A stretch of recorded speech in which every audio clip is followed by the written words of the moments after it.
Just give me 1 second, guys. We'll quickly start.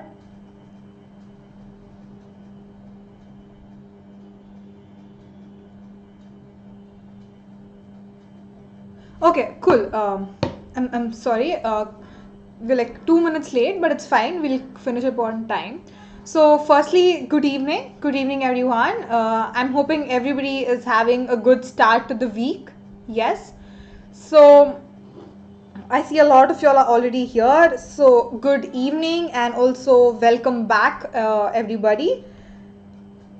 I'm hoping everybody is excited for the quiz because we are having a term 1 syllabus ka entire quiz after so long. So I'm hoping everybody is excited and also prepared. Cool. So that being said, I will tell you the format of the questions, like how many questions from each chapter and stuff once I start the Menti thing. But before that, let me just give like a brief intro, do the introductions, right, as we do it every day. So just give me like 3-4 minutes. By 6-6-6-7 we'll start the quiz, right? I'm hoping others will also join in the meanwhile. Okay, so it's a Menti quiz, as all of you all know, and a little bit about myself before starting. My name is Nikitha and I'm the history educator here at Unacademy Scholars channel. I take classes for both standard 11th and 12th, and I have recently graduated from Ashoka University with a bachelor's degree in history and a minor in political science as well. A little bit about Unacademy's plus features. You actually can learn live from top educators of India. There's unlimited access to all of these courses, regular doubt clearing sessions, answer writing sessions, exhaustive coverage of syllabus, mentorship and guidance, study materials, practice tests, and also live test series, which are considerable number of benefits. The way you can actually avail these benefits is by subscribing to Plus. We have 6 ranges of subscriptions here, starting from 6 months to almost 24 months. The prices you see on the left side are the actual prices, but if you use the code, which is TUM10, you'll be basically getting a 10% off, and the prices you see on the right side of the screen are post discounted prices. And nextly, moving on to Iconic, we have personal mentorship, live doubt solving sessions, weekly reports, parent connect, and also study planners. Iconic pricing, we have 9 different ranges. Just have a look at all of these prices and feel free to go ahead with whichever one you feel comfortable. And coming to Emerge, this test usually happens every week for 10th and 12th standard students. It's aligned with the latest CBSE guidelines, so basically it's beneficial to you guys. The link for that is in the description below of this video, so you can check that out and enroll yourself for the quizzes and take part in it. They're very, very highly helpful. Okay, so that was a little pitch. We will quickly start.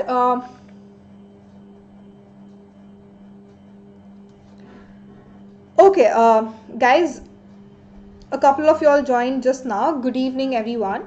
So as you can see on the screen, we have the Menti slide up, and for anybody who is new and don't know how to join the quiz, you can go on to your Google Chrome browser and type www.menti.com, right?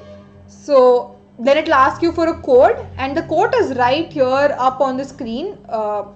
The mouse pointer is here, guys. Please have a look at it. It's 9547943.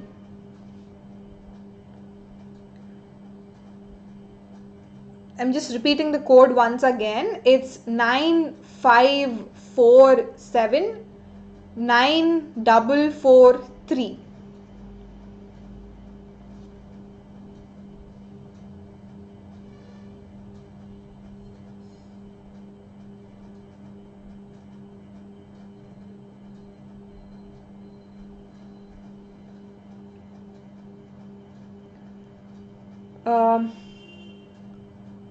Okay, 19 of y'all are already here. Mahesh and Palak, please make it a little quicker. We'll quickly start because others are also waiting. Yes, Tanishq, done.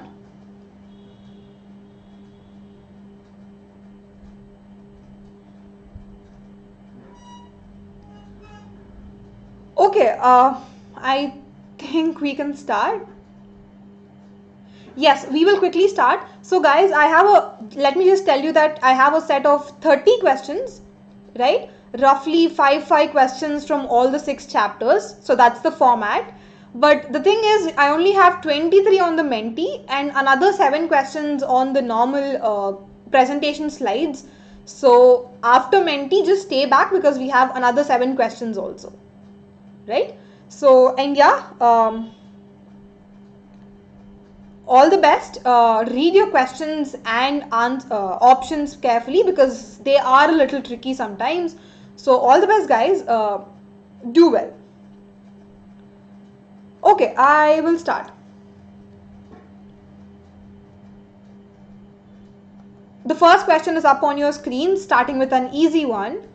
Which of these was the source of copper for Harappans? Option A, Karnataka. Option B, Rajasthan. Option C, Andhra Pradesh. And option D, Gujarat.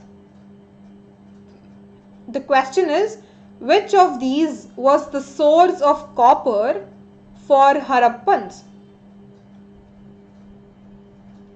Okay, that's a fairly one-sided answer. Yes, absolutely correct. To be very specific, within Rajasthan also we have something called as K3 mines, right? So from these K3 mines, mostly the copper was extracted. So yeah, it's option B. Great job, guys.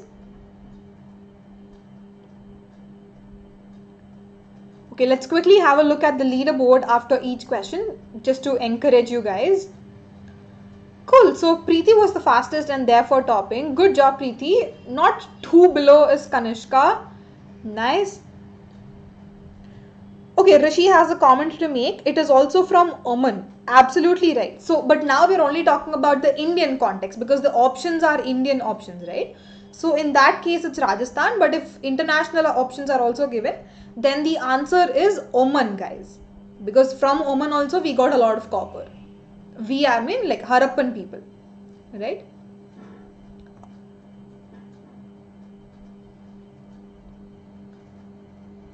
Okay, question 2. Which of these sites of Harappan civilization belong to Haryana? Which of these are located in present day Haryana? Is it Kalibangan, Lothal, Banavali, or Shotugai? The question is, which of these sites of Harappan civilization belong to Haryana? Fair enough, the answer is Banavali. Banavali is in present day Haryana. When it comes to other cases, let's just look at where they are situated right now because they might come in the exam, who knows. So Kalibangan is in Rajasthan, Lothal is in Gujarat, and Shotugai, it's not in India but it's in present day Afghanistan, right? So Banavali is the right answer here, which is in Haryana.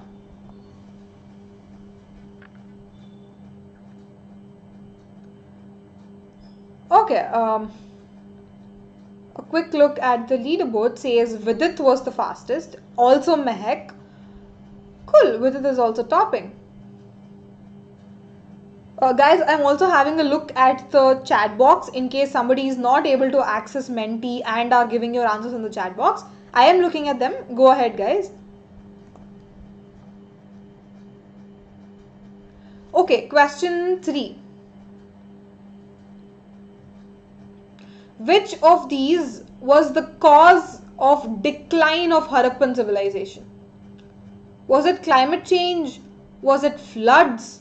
Was it deforestation, or all of these above options? Which of these was the cause of decline of Harappan civilizations? Okay, that's amazing. All of y'all got this right.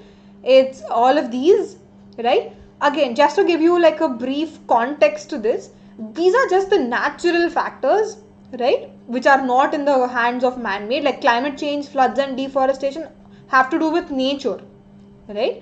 But some other historians also have other theories which are man-made, for example, Aryan invasion, right? And that is why they cited Aryan invasion to be the reason for Harappan downfall.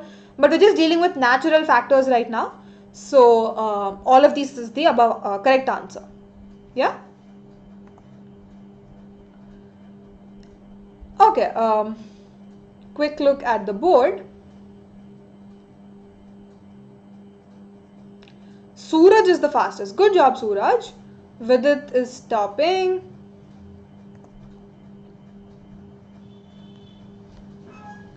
Question number 4. Harishena was the court poet of Dash. Was he the court poet of Samudragupta, Chandragupta II, Chandragupta Maurya, or Ashoka? The question is, Harishena was the court poet of which of the following rulers?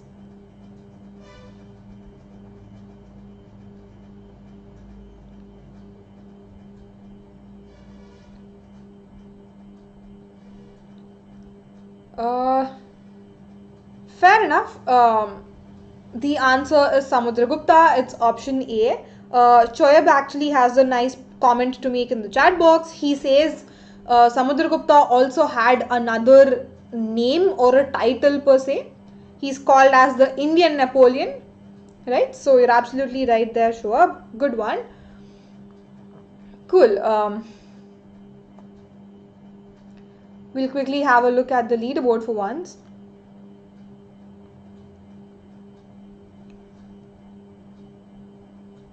Nikhil was the fastest. Good job, Nikhil. Vidit is still topping.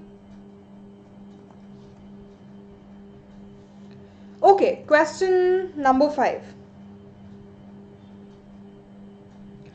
What is James Princep's contribution to the development of Indian epigraphy? He deciphered Brahmi script used in most of the Ashokan inscriptions. He deciphered Kharoshthi script used in most of the Ashokan inscriptions. Both A and B or none of the above. Read your options carefully. What is James Princep's contribution to the development of Indian epigraphy?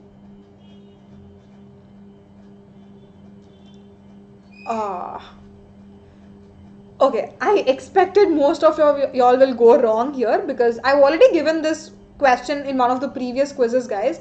I've explicitly mentioned that read your options carefully. It's not both A and B, but it's only A, and I'll tell you why. If you look at the second option here, it says he deciphered Kharoshthi script. The first part is fine. Yes, he is responsible for deciphering Kharoshthi script. But look at the second part. Used in most of the Ashokan inscriptions. Kharoshthi was never used in Ashokan inscriptions. It was just Brahmi script, right? So option B is false in that case. That is why I asked you to read the entire statement. So that's why read your statements properly. Yeah? Yeah, exactly, Tanishq. Brahmi is used in most Ashokan inscriptions. Okay, so you'll encounter these tricky ones once in a while, so just be careful, guys. But others mostly are easy. Cool.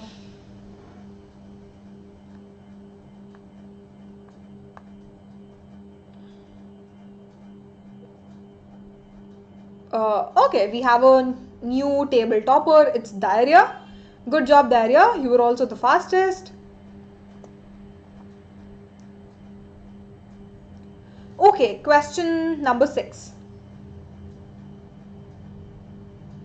How many verses are there in Mahabharata? Were they 20,000 verses, 50,000 verses, 1 lakh verses, or more than 1 lakh verses?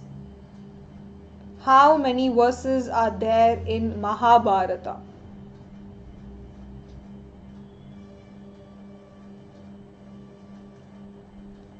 The time is almost up.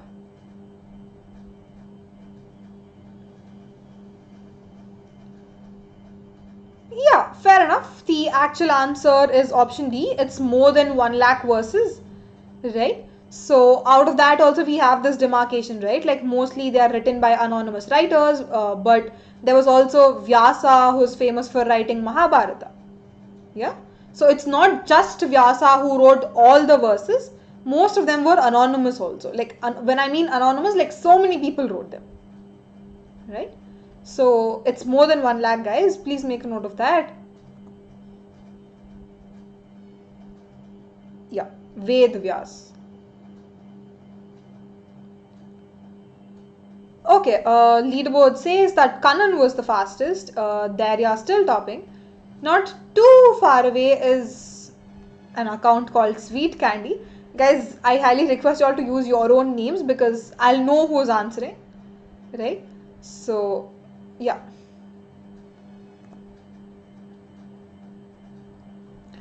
Okay, question 7. Which of these rulers followed endogamy? Which dynasty rulers? Were they Shatavahanas, Pandavas, Mauryas, or none of the above? Which of the rulers followed endogamy? Endogamy is a form of marriage, right?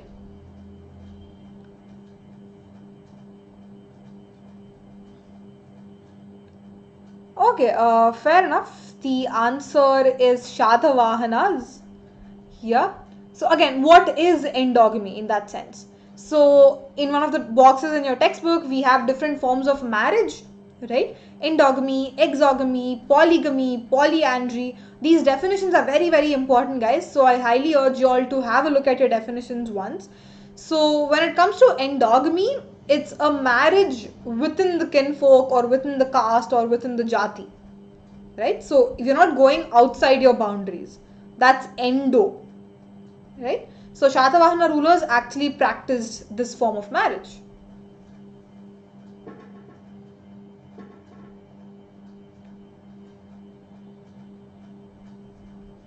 Yeah, don't get confused with polygamy, guys. Again, just to define what polygamy is where a husband or a man marries different women, right? So one husband but several wives for him, right? So that's polygamy. Okay, no, Hina, I don't think Mauryas followed endogamy. It's only Shatavahanas in this case.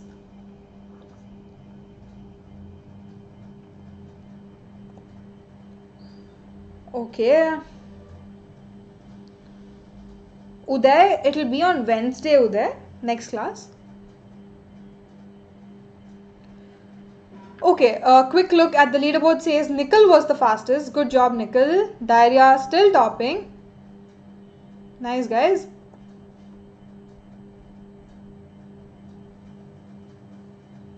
Okay, question number 8.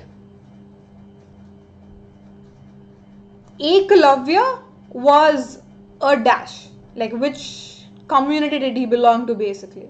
Was he a Nishada? Was he a Suvarnakara? Was he a Chandala or priest? Which community did Eklavya belong to? It's a fairly simple question again. Okay, the answer is option A. It's Nishada. Again, what Nishada is like a Sanskritized version, right? But the anglicized version of Nishada is a forest dweller, like basically a person who resides in a forest, right? So again, there's this whole episode revolving around Eklavya and Dronacharya, who is a archery teacher, right? That episode, the whole source box is very important. So please go and like refer back to that source box, highly possible that it will come in your term 1 boards, right? So please go back and look at that. But for now, Nishada is just a forest dweller, and the meanings for others are Suvarnakara is like a goldsmith or something. Chandala is an untouchable, as all of us know, and priest, person who works in the religious institutions, right? So yeah, occupations and their Sanskritized names is also an important concept. So have a look at them as well.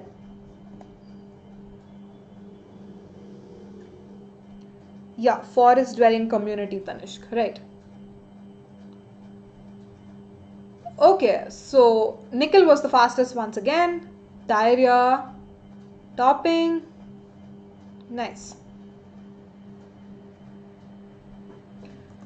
Okay, we'll quickly move on to question number 9. Panini's Ashtadhyayi is a work on dash. Panini is the author. His work is titled as Ashtadhyayi. It is a work on what genre? Is it a Sanskrit grammar book, Sanskrit history book, Sanskrit mantras, or Sanskrit plays? It's a work on which of these following genres?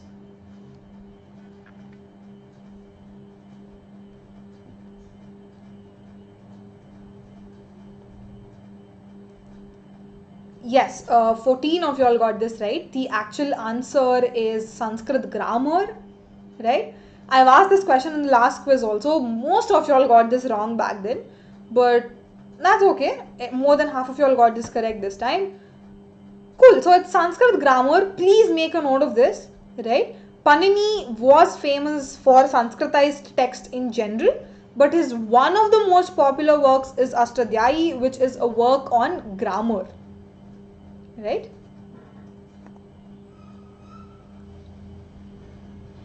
Okay.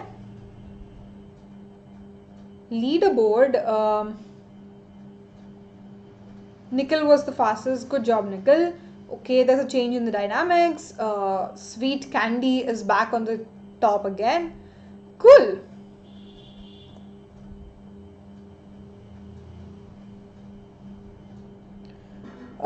Tanishk, again, I have never mentioned that timeline isn't coming, right? See, I just told that y'all don't have to like by heart everything in your timeline, but please make a glance, like please take a glance over the timeline, because you never know from which part what will come.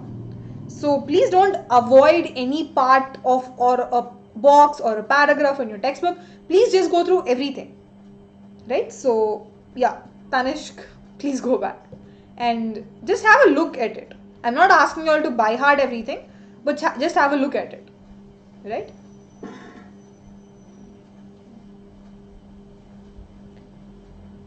Oh, is it like explicitly written that it's not for evaluation? In that case, I'm not sure, Tanish, because I've never seen like explicitly written there not for evaluation. But if that's the case, then I don't think CBSE board will ask. Okay. Next one. Which of the following statements is incorrect about the duties of Chandalas as laid down in Manusmriti? First option, they had to live in the outskirts of the village. They had to use discarded utensils. Expected to wear old clothes of villagers and ornaments made of shells. Duty to serve as executioners and dispose of dead bodies. Which of these is incorrect, guys?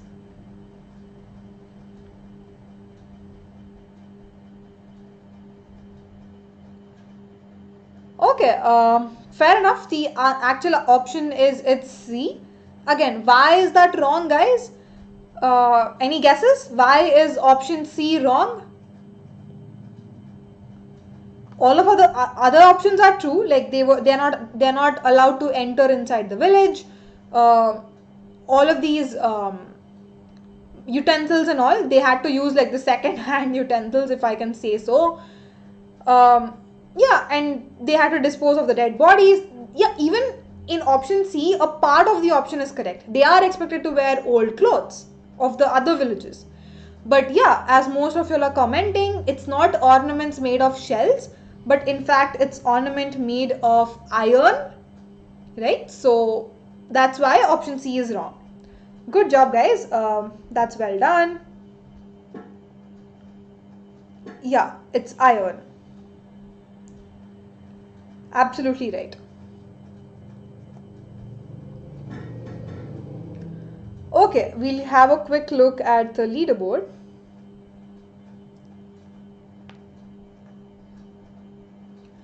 Kanan was the fastest and Sweet Candy is still topping.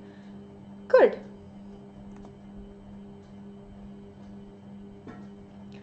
Okay, question number 11.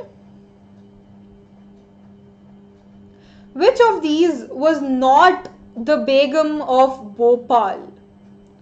Was it Shah Jahan Begum, Sultan Jahan Begum, Noor Jahan Begum, or A and B both? I'm asking which is not the Begum of Bhopal. This again is in regards to 18th century. So make your choices very wisely.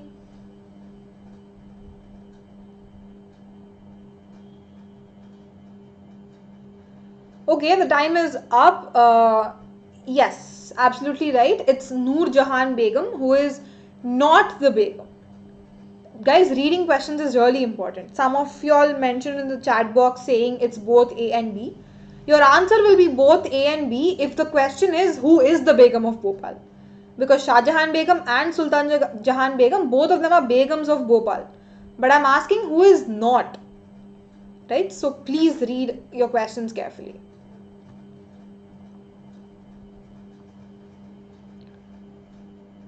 Okay.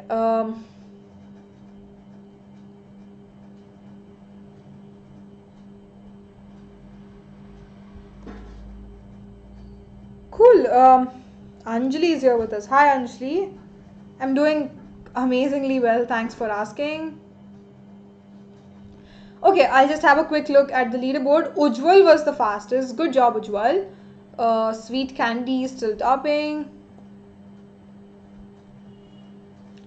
Okay, question.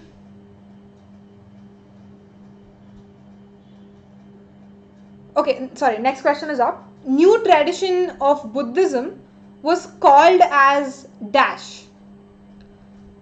Was it called as Shvetambar, Mahayana, Digambar, or Hinayana? New traditions of Buddhism was called as dash.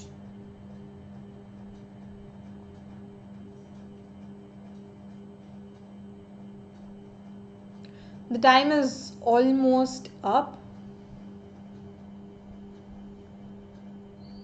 Okay, fair enough. It's option B. It's Mahayana, right?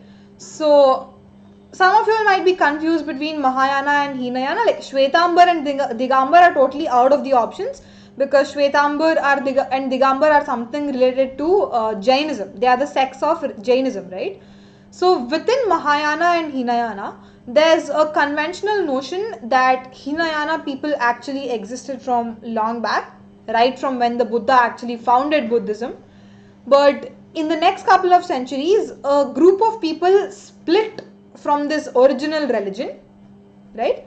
And then they named it as Mahayana sect, right? So the answer is Mahayana.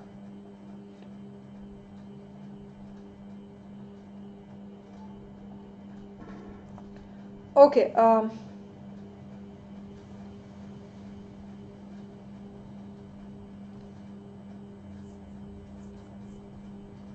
Vidit was the fastest. Good job, Vidit. Sweet Candy still topping.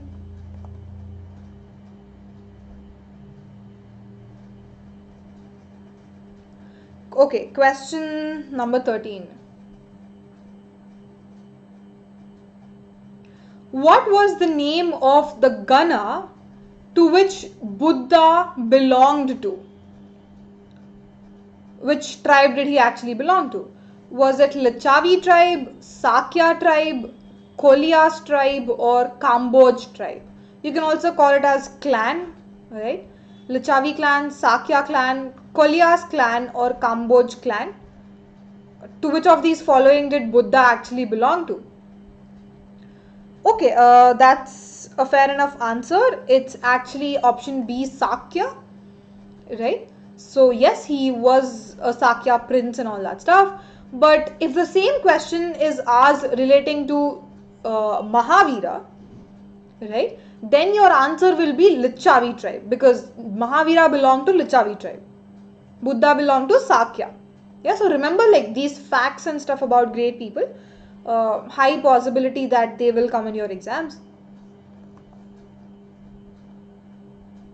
Okay.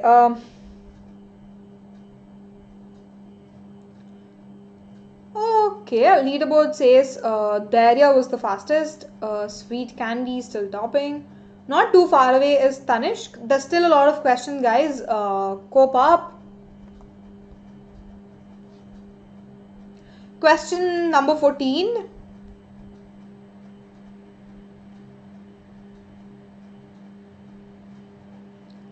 According to which Buddhist text Ashoka distributed Buddha's relics to every important town and ordered the construction of stupas over them? Like, which text mentions this?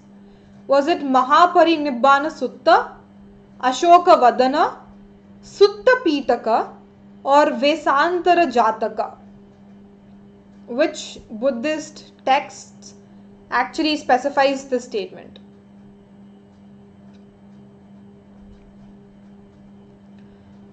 Okay, the answer is actually B. It's Ashoka Vadana. It's explicitly mentioned in your textbook, guys. Yeah, it's a factual question. I don't think any conceptual understanding is needed. So I'll move on to the leaderboard.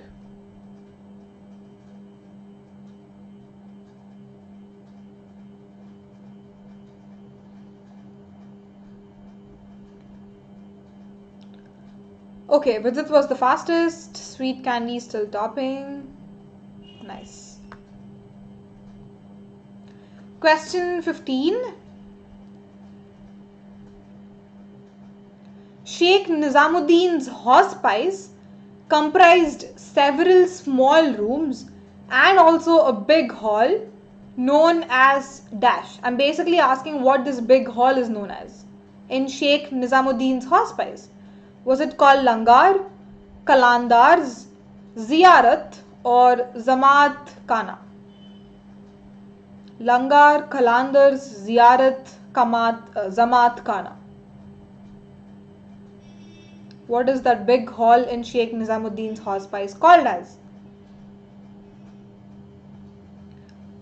Okay, fair enough. The answer is Zamaat Khana, right? Again, a factual translation. Leaderboard. Let's see what this says. Ujjwal was the fastest. Good job, Ujjwal.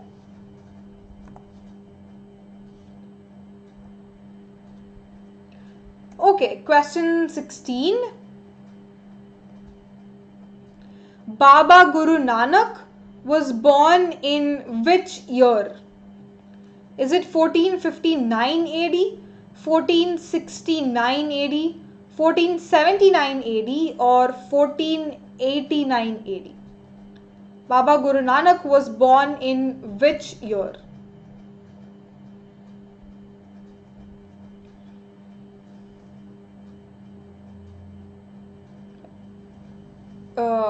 Please get this correctly, guys.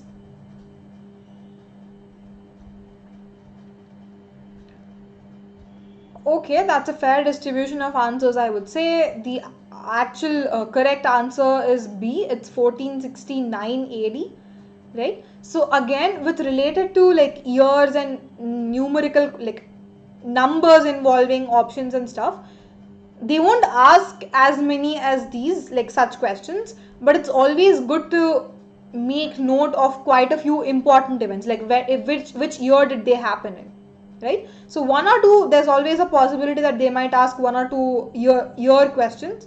So yeah, that's why I had to put in one question related to years, right? Okay.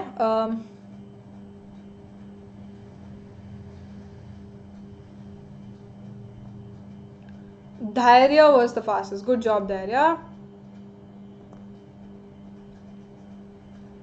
Question 17. The Nalayara Divya Prabandham of the Alvar community was compared with which of the following texts?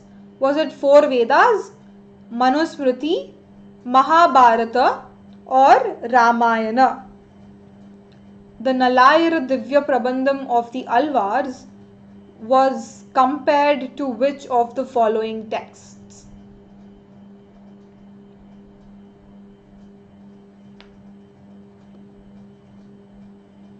Okay, cool.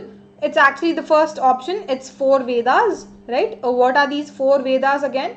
Just to give you a recap, we have Rig Veda, which is the very important and also prominent Veda, right?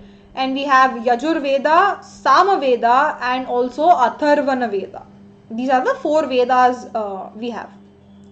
So Nalayara Divya Prabandham is an anthology of poems written by Alvar poet saints, right, over so many centuries, over so many decades, let's say.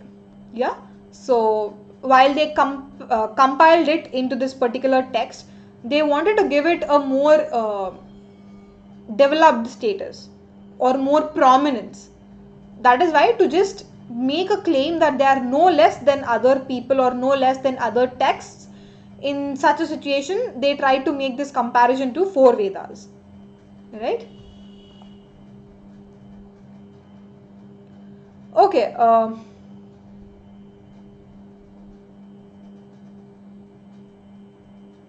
Dhairya was once again the fastest. Sweet candy is still topping.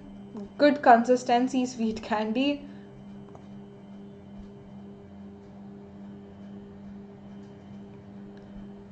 Divya, I actually don't know how to speak in Hindi, to use Hindi. So, yeah. Okay, question 18.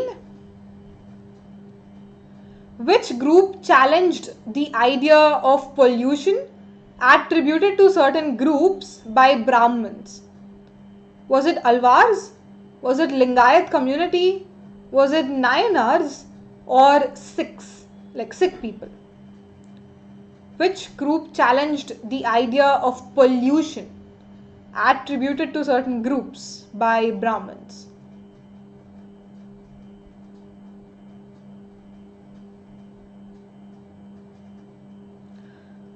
Okay, the answer is Lingayats. It's option B. Most of y'all got this right. But yeah, like, again, just to give you a recap as to who these Lingayats are. Lingayat concept is very, very important, guys. Please just go back to your textbook. It's just one page. It's not even like one page totally. There's some picture in that page also. Like hardly 2-3 paragraphs content is what basically comprises the Veerashaivism concept in your textbook, right? So please just go back. There are like few facts which you need to remember. For example, who was the founder? The founder is Basavanna, right? Where was it famous? It was famous only in the Karnataka region. How did they propagate their compositions and verses? Like, what was the way of their tradition? It was vachanas, right? So these are some of very important factual questions. Please just go back and revise this thing once, like Lingayat thing.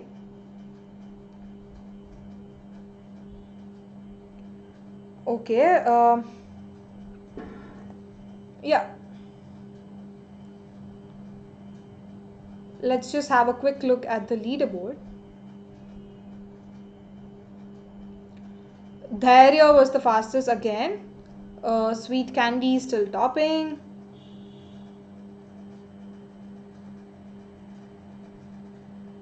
Kanishka, you won't even understand a word because I speak Telugu and I don't think anybody here understands Telugu. Okay. Question 19. When was the Vijayanagara kingdom established? Like which year? Was it 1336 AD, 1340 AD, 1346 AD, or 1350 AD? When was the Vijayanagara kingdom established? Fair enough. The answer is 1336 AD, right? Very important date again. Please make a note of that. Okay.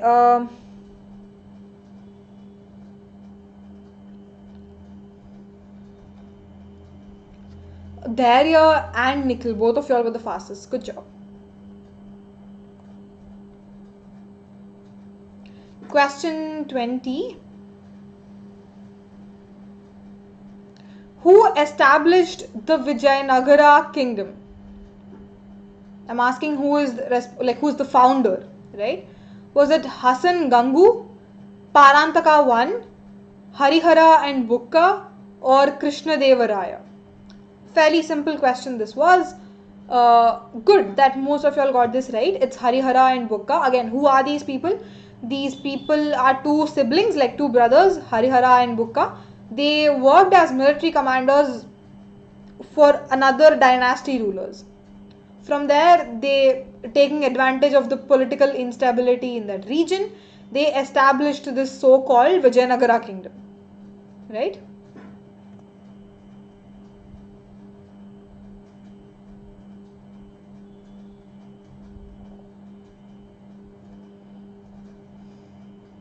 Okay, Ujjwal was the fastest. Good job. Yeah. Question 21. The first dynasty that ruled over Vijayanagara Empire was dash.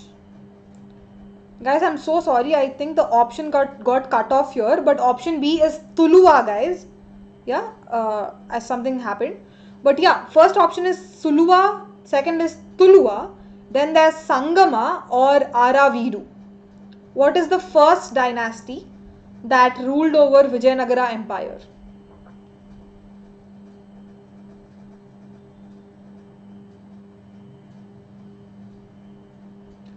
Okay, fair enough. The actual answer is Sangama, right? So, just to give you like a recap of the. Also, guys, like whoever is thinking that Vijayanagara Empire is one empire, no, it's false. It's not one empire. But in fact, it's a compilation of different empires, right? First ruled by Sangamas, and when the Sangamas were gone, Suluvas came in. When the Suluvas were gone, Tuluvas came in. And finally, we had the Aravidu dynasty, right? So it's like a series of empires, but because they had the same capital, they had the same way of administrative styles, because of some similarities, all of them were clubbed together and called as Vijayanagara Empire, right? Okay.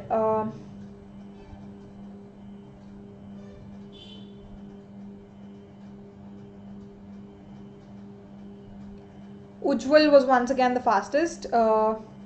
We have Tanishq at the top of the leaderboard. A little change.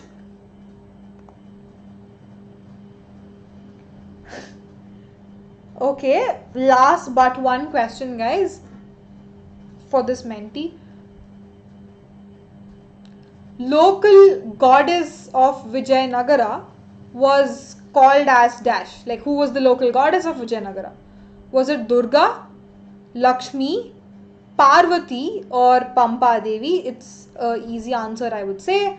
It's Pampa Devi, right? We have this whole concept of Pampa Devi being the wife of Vittala, who is another important famous god within the Vijayanagara Empire itself. So all of these cultural things, religious things are again important. Go back and revise them as well.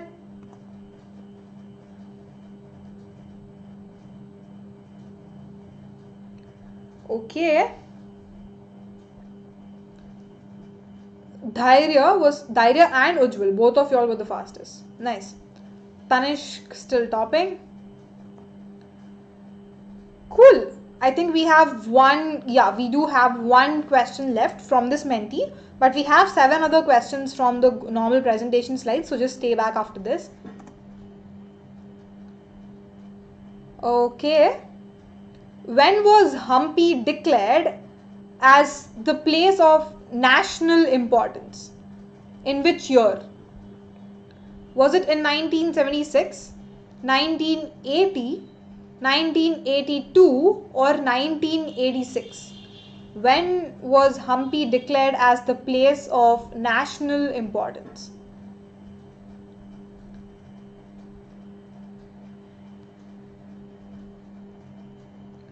The time is almost up.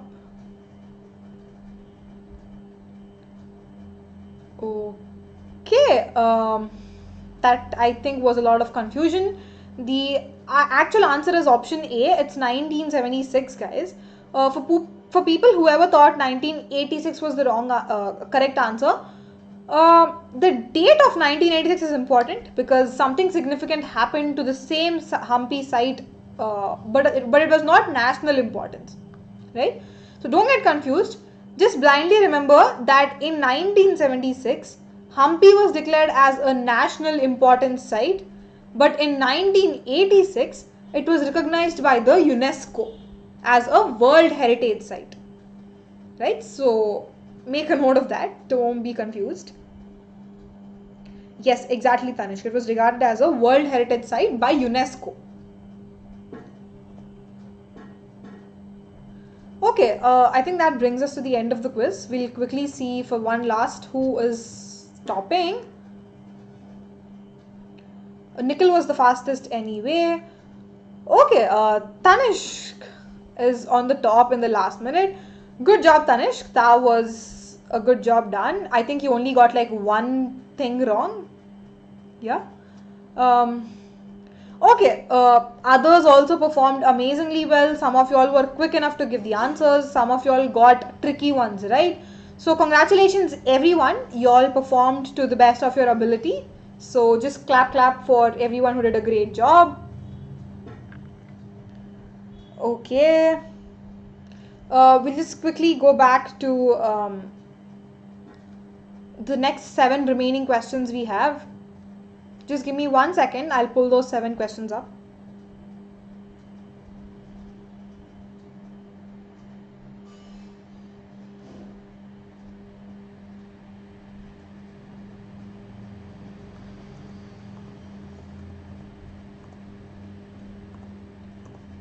Okay, just come back to the YouTube chat, guys. We have 7 more questions. These are a little tricky, so please be careful while answering. I'm hoping everybody is back to the YouTube chat thingy. Okay, come back, guys. It's time to concentrate on another 7 questions. These are the tricky ones. Please get these right. Yeah? Okay, I'll start. So, whatever you think is the right answer, just keep texting your answers in the YouTube chat itself. Yeah? So, the first one we have is 4 statements. The first statement is, after independence, most of the Harappan civilization centers went over to Pakistan. Second, the Harappan script has been deciphered. Third, rulers had an important role in Harappan civilization. And fourth, dead were buried in Harappa. Now the question is, which of the above is a correct statement? We have 4 options. 1, 2, 3, 1, 3, 4, 1, 2, 3, 4 or 2, 3, 4. Make your choice and put them down in the chat box. I'll have a look at them. Okay, I had like 10, 11 responses till now.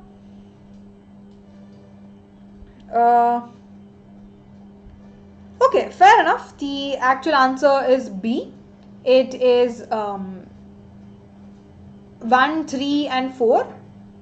Right?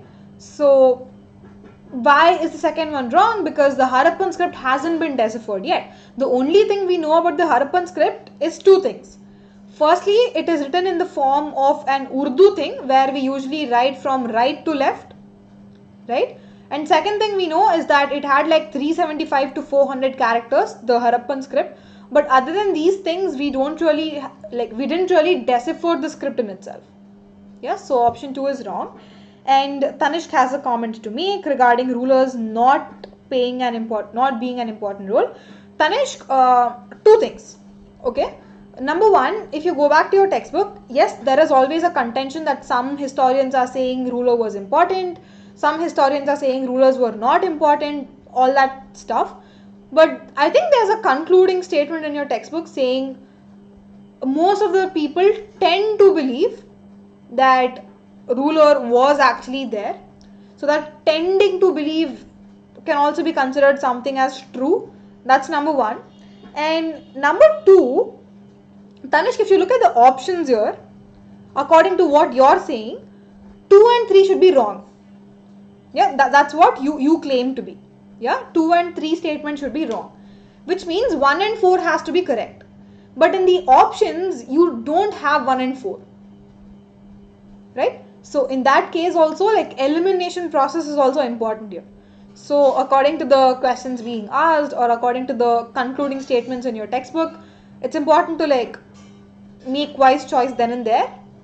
Yeah, but you are right. There's a debate going on amongst the historians even today that they don't know whether actually Harappa was ruled by a king or not. You're right. The debate is correct. Yeah. Yeah. Right.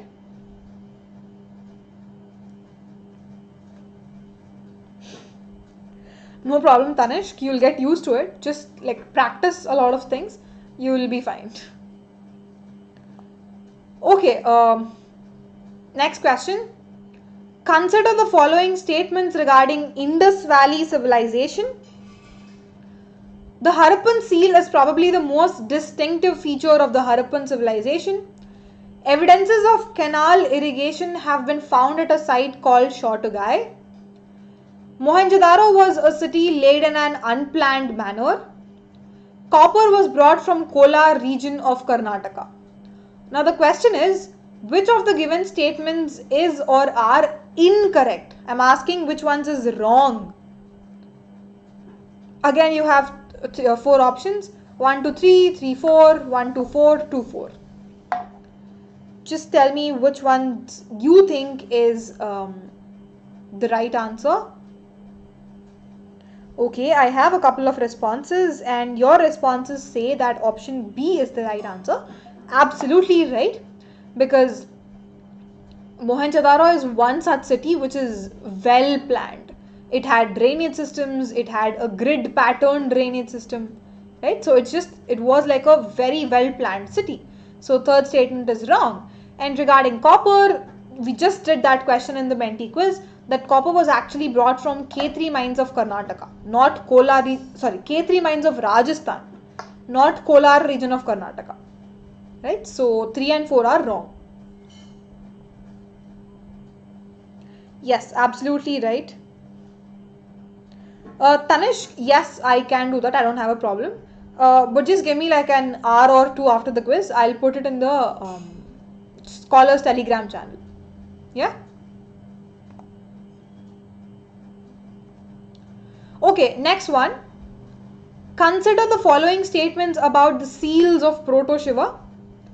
First one, there is a mention of a deity Rudra in ancient religious texts.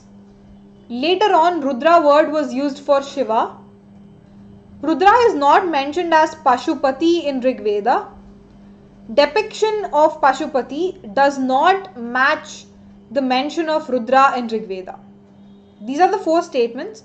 Now the question is, which of these given statements is or are correct? You have options again: 1, 2, 3, 4, 1, 2, 3, 2, 3, 4, 1, 3, 4.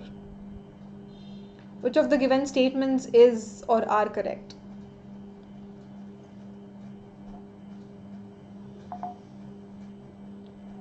I have a couple of responses which say A is the correct answer. Right? So, yeah. Absolutely right. It is option A, which is 1, 2, 3 and 4, because all the 4 statements are correct. Yeah. So, Tanishq, I actually did put that up, but I think I put that up after like 2 days. So you might have like missed out on that one. Just go back and like recheck it. Because there are a lot of messages coming on the group. It's very possible that you might miss out on something. So, yeah.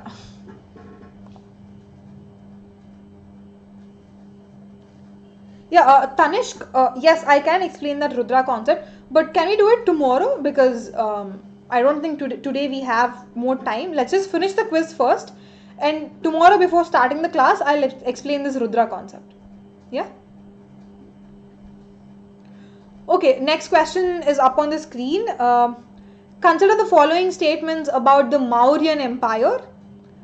There were 5 major political centers in the empire. Megasthenes wrote about the Mauryan Empire in his book Indica. Ashoka founded the Mauryan Empire in 321 BCE. Ashoka used his resources to propagate Buddhism. Which of the above statements is correct? Which ones are correct? 1, 2, 3, 1, 2, 4, 2, 3, 4, 1, 3, 4.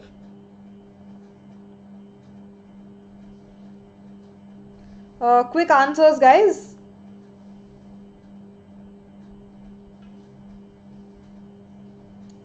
Okay, a couple of responses. Y'all say that B is the correct one, which is absolutely right. Because why is the third one wrong? Because Ashoka was not the founder of Mauryan Empire. In fact, it was Chandragupta Maurya, Ashoka's grandfather. Right? So, yeah, the second part of the statement is correct. Ashokan Empire was actually, sorry, Mauryan Empire was actually founded in 321 BC, but not by Ashoka, but by Chandragupta Maurya. Right? So,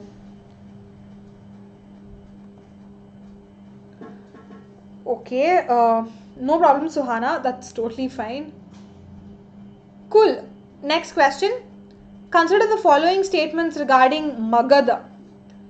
Magadha was the most powerful Mahajanapada. Initially, Pataliputra was the capital of Magadha and later it was shifted to Rajagriha. Third statement. Elephants were found in abundance in the forests of Magadha. Which of the following statement or ments is or are correct? 1 and 2, 2 and 3, 1 and 3, and 2 only. I'm asking which ones are correct.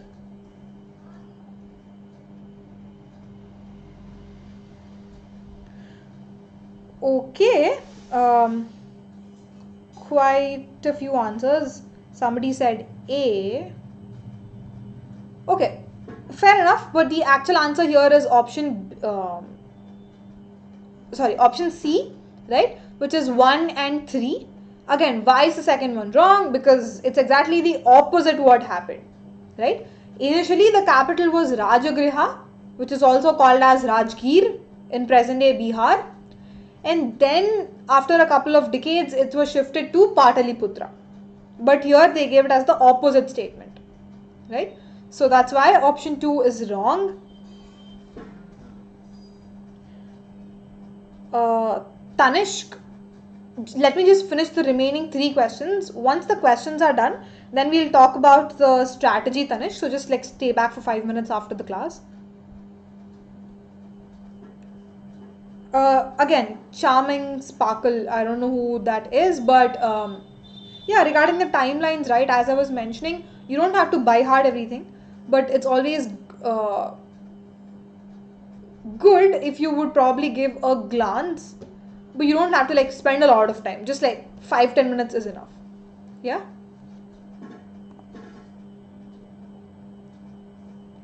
Okay, next thing. Consider the following statements. Jainism was started by Rishabh Dev. Lord Mahavira was 24th Tirthankar of Jainism. Mahavir was born in Vaishali. Jainism started sanghas to spread its message.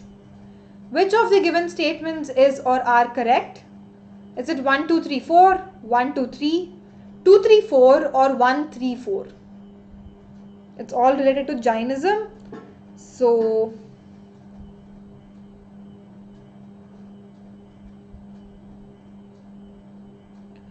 Okay, I have a couple of responses saying it's option B.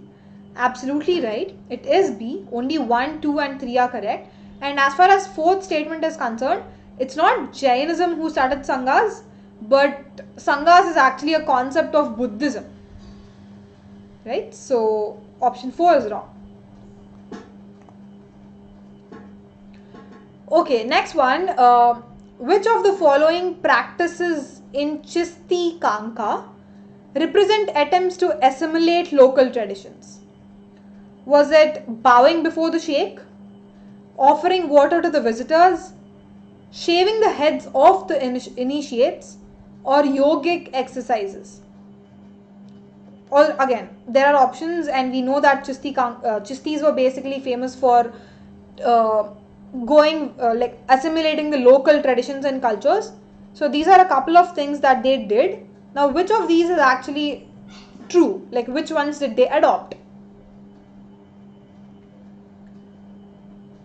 Okay, I have answers, and some of you will say it's all of the above. Absolutely right, it is all of the above, right? Again, all of these are not Islam traditions or Sufi traditions per se. Everything is like local traditions, everything, or else they are Hindu traditions, right? Like offering water to visitors, like bowing, and all of that are Hindu traditions. But Chistis basically adopted them so that they could win over the people, they could influence people, right? So it's all of the above.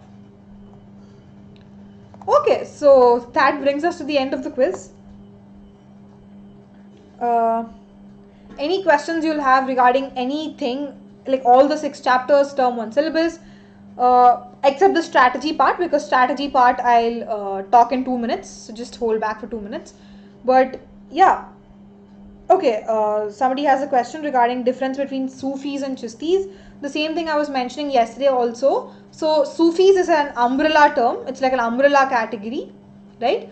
Under that, a subpart is a Chisti order. We have so many orders under Sufis, and Chistis is basically one part. We have Naqshbandis, we have Arshwadis, so many other Sufi sects, right? So yeah, that's the difference. Yeah.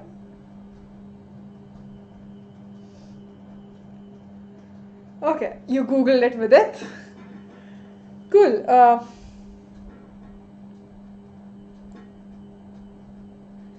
Okay, good effort.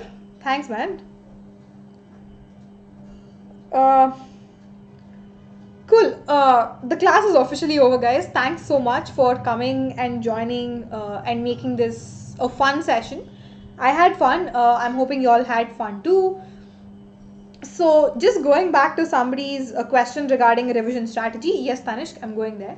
Um, as far as I remember, your exam is on December 20, right? So, what does this mean? We are left with 28 days exactly.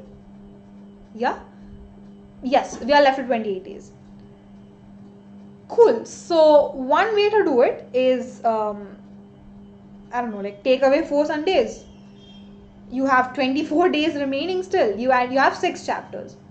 So divide each chapter for 4 days, right? Because this is the strategy that I have followed 1 month before my 12th boards, and it actually worked for me, right? So again, it's just a general thing. If you want to, you can follow. If you don't want, you can adopt your own strategies, right? But what I did was divide like 3 or 4 days for each chapter, right?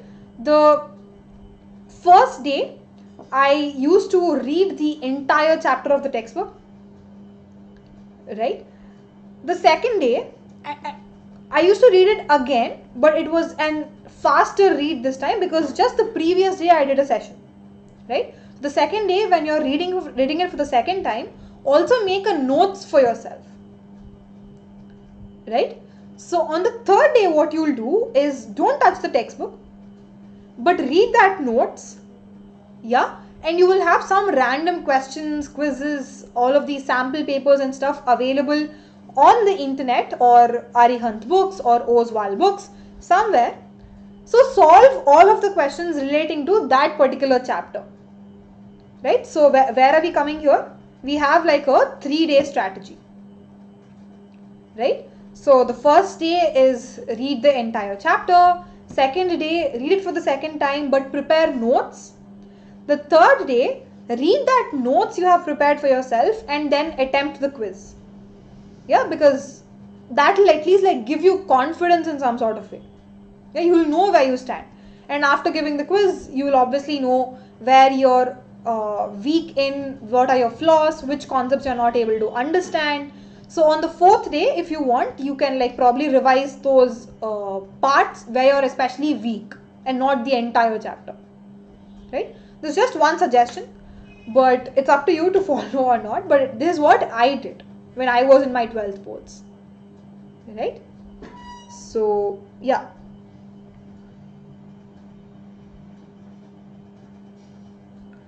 Right. You have a point, Tanish. That's a good one. Okay, in that case, if there are only 8 days, then you have to do like 1.5 day per chapter. Will that be possible? Instead of just practicing for like 1 hour a day, probably do like 2-3 hour sessions per day. Yeah, within 1.5 day, try to complete one chapter, including the first revision, second revision with notes plus quiz, and doubt solving or the areas where you're weak in. So do all of these 4 things within a span of 1.5 day. Is that possible? I mean, it is possible if you sit for like 2-3 hours a day, but I'm assuming you can do this, guys. It's an easy strategy. So I hope this works.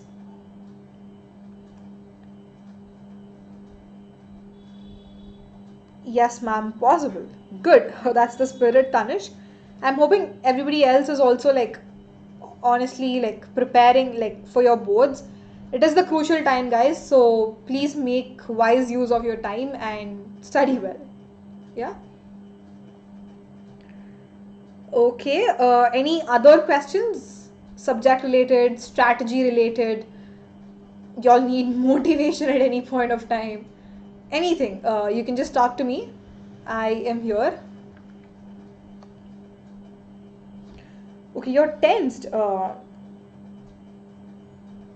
mean, I won't say don't be tensed because it's a natural thing. We are humans after all. And I don't think your batch has even given 10th boards because we had corona at that time. I'm assuming some of you all didn't, but half of your exams went on, I guess, right? So whatever the situation is, I get it's a tough time because giving boards in itself is like that pressure on us because everybody around us are telling that it's the crucial movement, it's now or never, do or die, like all of those big statements. But it's fine. Just don't pay much attention to other people's voices.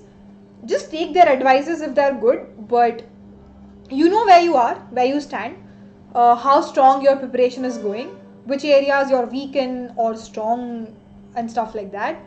I will only advise you revision is the key at this point of time, right? So revise as much as you can, and as I've been mentioning for so long right now, you need not go to any materials, any extra sources, references, books and all that stuff. Just stick to your textbook. That's more than enough. Yeah, hardly there are 25 pages in your textbook, right? So 25 pages reading shouldn't take more than 45 minutes, even if you read it at a slow pace, right? So revise, read the textbook, make notes for yourself, attempt as many quizzes as possible.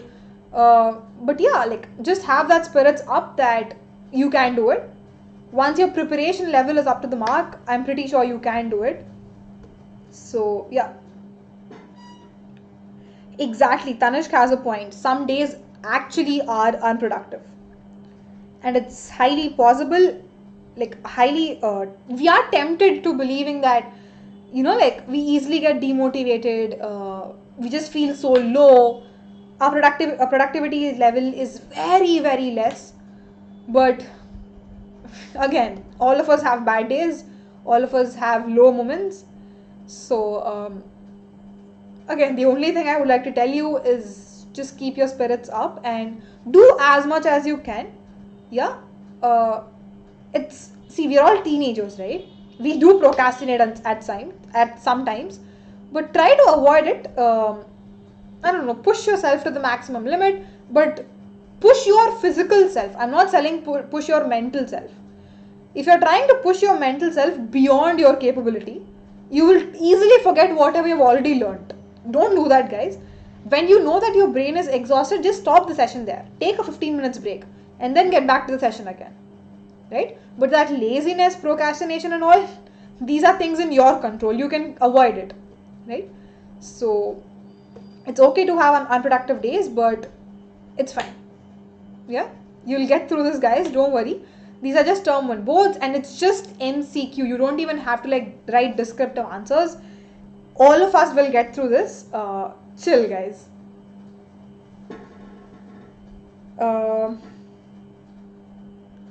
Tanishk, it's not for 12th standard Menti. It's 11th standard question. Aditya is actually from 11th standard. Okay, Aditya, in order to answer your question, I am in the process of preparing the question paper. I've just prepared 15 questions as of now. But I'm roughly assuming 25 to 30. I remember your suggestion that we can do 30 questions. I will try to come up with 30 questions, Aditya. But yeah, definitely more than 25, Aditya.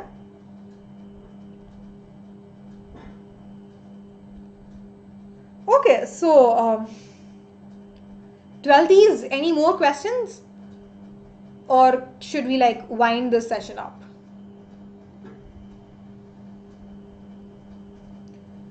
Noted, Aditya. I'll try.